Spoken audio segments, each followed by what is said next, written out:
Hi, it's Bruce Walters, and welcome to this training on technical development. The reason tech design or tech development is so important is because it helps you achieve your idea and bring it into physical form. It forces you to think through your ideas because maybe you have a sound design, but there could be some technical issues. It also serves as a roadmap for your team and minimizes mistakes in the sample process, so you may get to an improved sample sooner and with less revisions. And finally, when you go through this process correctly, it can save you a lot of time and money in production. What you get out of this technical process is a product that fits your design vision, and a product that is functional, that fits well and has the correct dimensions, and all parts are working seamlessly together.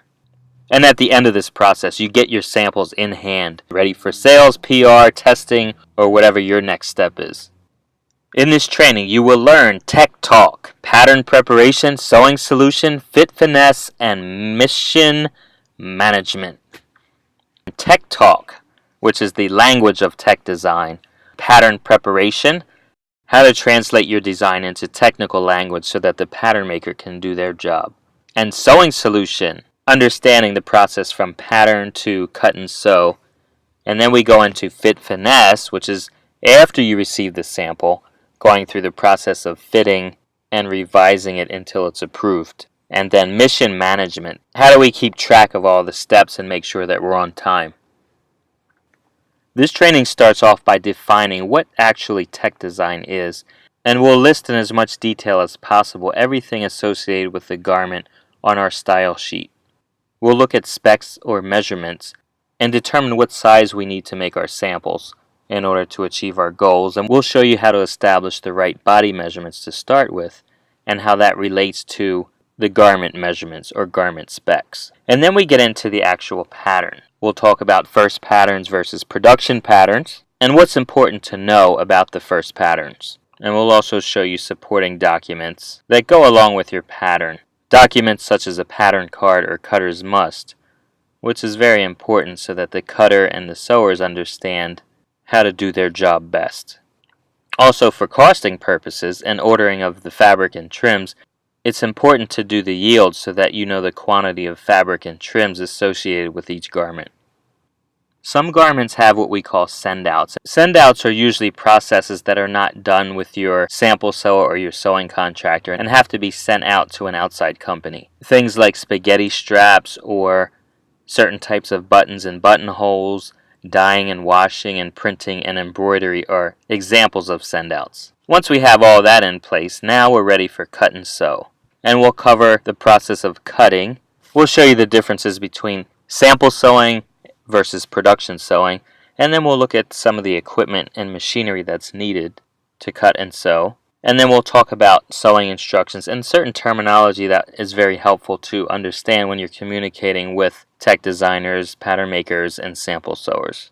Each piece of the puzzle has its own terminology, language, and process. So we'll go through cutting, the equipment and machinery needed, and then we'll look at the samples and distinguish the difference between first samples and duplicate samples. And then we'll look at some of the common sewing machines that are out there today. Also, it's very helpful to understand how to communicate to people in their language. So we'll go over some of the basic terminology in tech, patterns, cutting, and sewing. And once our sample's finished, then it's time for the fitting. So we'll discuss that, and we'll talk about the role of a fit model and how helpful they can be in achieving the right fit for your product. Once it's fit, then we go into pattern revisions. And then we'll classify the different type of revisions that you may need and what the implications are. And then managing this whole process, because there's a lot of moving parts and it's critical to hit the timelines so that you can give the cutters and sewers enough time to finish and then have your product ready so that you can go into the next process, whether it's sales, marketing, PR, or testing. And we've included some of the tools in this training that we've developed to help you manage this whole process. We have a development schedule, which shows you all the steps involved. You can add in your due dates, and then it's color-coded so you can see if you're on time, if your dates are approaching, or if they're overdue.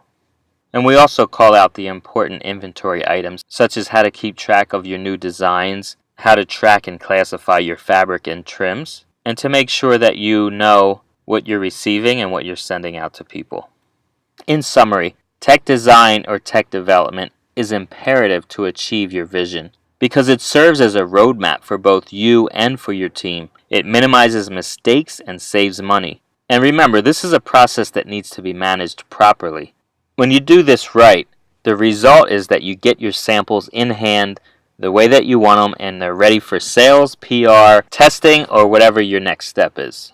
At the end of this training is your action step, so you'll know exactly what to do in order to get to your next step and achieve your goal.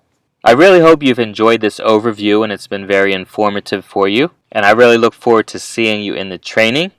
We're very excited about this, and we've taken our years of experience to put the process together to make it very easy, step by step, and fun. So we invite you in and hope you'll take the next step. And always remember, you can do anything.